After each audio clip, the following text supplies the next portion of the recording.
এই প্রতিষ্ঠানের ভালো চাই তারা কিন্তু দূর থেকে শুধু দোয়া করেছি এই প্রতিষ্ঠান থেকে ভালো চলুক। প্রথমে আমাকে দাওয়াত দেওয়ার জন্য প্রথমে একটু অবশ্যই আনন্দিত আমি আজকের এই অনুষ্ঠানে আমাকে দাওয়াত দিয়েছেন। পাশাপাশি একটি কষ্টের কথাও বলতে হবে। 2017 সালে এই প্রতিষ্ঠানটি প্রতিষ্ঠা হয়।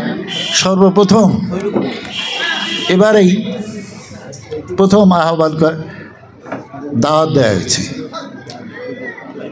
এমনি একটি পরিস্থিতি এখানে তৈরি হয়েছিল যে আমাদের এই প্রতিষ্ঠানটার বেশিরভাগ পরিচালক আমাদের সমমনা, আমার স্নেহস্পদ ছোট ভাইয়েরা এই প্রতিষ্ঠানটি তৈরি করেছেন। কিন্তু অত্যন্ত দুঃখের বিষয় যে প্রতিষ্ঠান পরিচালনা করার স্বার্থে তারা কিন্তু আমাদেরকে ইনভাইট করতেও পারেনি। আজকের তার পরিবর্তন হয়েছে, এজন্য আল্লাহর কাছে প্রথমে শুকরিয়া আদায় করছি।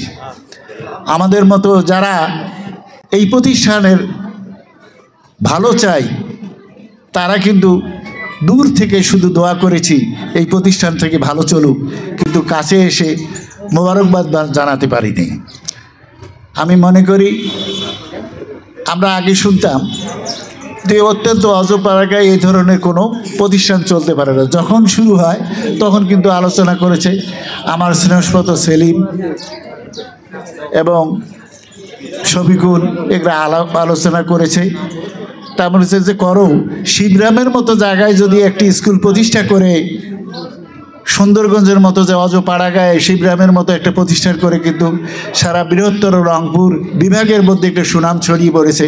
অবশ্যই তোমরা যদি সততা এবং নিষ্ঠার সঙ্গে পরিচালনা করো, এই নর্থল্যান্ড স্কুল অবশ্যই রংপুর বিভাগের, লালমনিরহাট জেলা তো অবশ্যই রংপুর বিভাগের মধ্যে একটি সুনাম অর্জন করতে পারবে ইনশাআল্লাহ।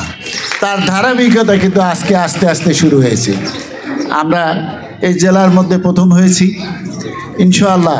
একদিন আমি দোয়া করি যার পরিচালকবৃন্দ আছেন তাদের সক্রিয় পরিচালনায় এই প্রতিষ্ঠানটি অবশ্যই রংপুর বিভাগের মধ্যে প্রথম স্থান অধিকার করবে। আজকে প্রধান অতিথি এখানে উপস্থিত আছেন,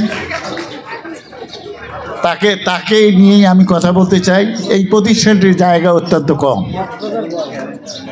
এই জায়গার মধ্যে এত সুন্দর একটা প্রতিষ্ঠান চলতে পারে না।